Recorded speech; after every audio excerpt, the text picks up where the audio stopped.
महाभारत का वह दृश्य जब कुरुसभा में द्रौपदी का चिरहरण किया गया, भारतीय इतिहास का सबसे कलंकित क्षण माना जाता है। वह क्षण धर्म और नीति के पतन का प्रतीक बन गया।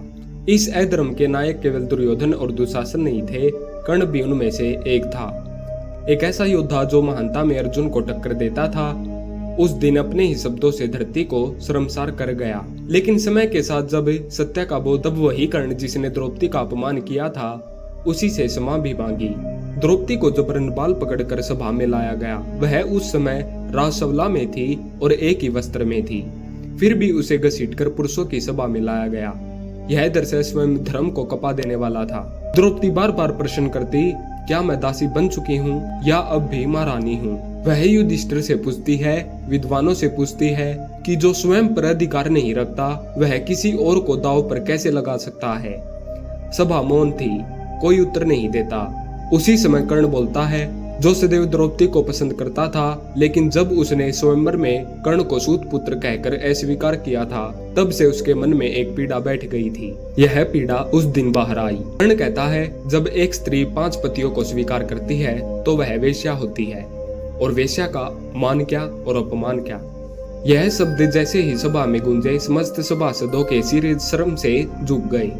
भीष्म, विदुर, धृतराष्ट्र सभी मौन हो गए। कर्ण ने ही दुशासन को उकसाया, क्यों रुक रहा है दुशासन? इसके वस्त्र खींच डाल, देख आज इस महारानी की मर्यादा। इन शब्दों से एक योद्धा की कड़वाहट थी, एक अस्वीकार का क्रोध है। लेकिन यह उस सीमा को पार कर गया था जहां मनुष्य राक्षस बन जाता है। कर्ण उस समय अपनी भावनाओं के वश में था। उसने द्रौपदी को अपने जीवन में एक बार चाहा था, एक स्वाभिमानी स्त्री जो हर परिस्थिति में सत्य के साथ खड़ी थी। लेकिन जब उसने कर्ण को सूत पुत्र कहकर ठुकराया, तो वह चोट उसके हृदय में घर कर गई।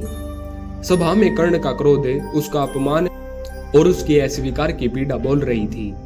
तूने मुझे अपमानित किया द्रौपदी, अब तेरा गर्व टूटेगा। लेकिन वह भूल गया था कि कोई स्त्री एक योद्धा से प्रेम न करे, यह उसका अधिकार है, और उसके इनकार पर इस तरह का प्रतिशोध अधर्म है। द्रौपदी की व्यथा। द्रौपदी उस दिन टूट गई थी। उसने बार बार सभी से कहा, हे धर्म, यदि तुम कहीं जीवित हो तो प्रकट हो जाओ। किसी ने भी उसे बचाने का साहस नहीं किया। भीष्म मौन थे, द्रोण चुप थे, और विदुर की आंखें आंसुओं से भीगी हुई थी। लेकिन उस अधर्म को रोकने कोई नहीं आया। अंत में भगवान श्री कृष्ण ने अदृश्य रूप में आकर उसके चीर को अनंत कर दिया। कर्ण का पश्चाताप। वर्षों बीत गए, महाभारत का युद्ध प्रारंभ हुआ। एक दिन कर्ण रथ पर अकेला खड़ा था। रात्रि का समय था। वह आकाश की ओर देखता है, और उस दिन द्रौपदी की आंखों की वेदना उसे याद आती है। मैंने क्या कर दिया? एक नारी का अपमान। एक योद्धा होकर मैंने अपनी मर्यादा तोड़ दी। वह पश्चाताप की अग्नि में जलने लगा। अर्जुन से युद्ध की तैयारी करते हुए भी उसके हृदय में यह टीस बनी रही। महाभारत के युद्ध के अंतिम दिन जब कर्ण का पहिया भूमि में धंसा और अर्जुन ने उस पर वार किया, वह घायल होकर धरती पर गिरा। सूर्य अस्त हो रहा था। उस समय श्री कृष्ण और पांडवों के साथ द्रौपदी भी युद्ध भूमि के निकट आई। कर्ण ने जमीन पर लेटे हुए श्री कृष्ण से कहा, क्या मैं द्रौपदी से क्षमा मांग सकता हूँ? श्री कृष्ण ने सहमति दी। कर्ण ने द्रौपदी की ओर देखा, उसकी आंखों में आंसू थे। वह बोला, देवी द्रौपदी, उस दिन सभा में मैंने आप पर जो अपमानजनक शब्द कहे, वह मेरे अज्ञान, क्रोध और अहंकार का परिणाम था। मैं जानता हूँ कि वह क्षण मेरे जीवन का सबसे अधर्मी पल था। कृपया मुझे क्षमा करें। द्रौपदी की आंखों में आंसू बह निकले।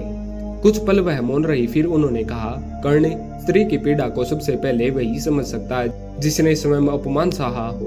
तुम्हारा अपराध बड़ा है, परंतु तुम्हारे पश्चाताप में सच्चाई है। मैं तुम्हें क्षमा करती हूँ।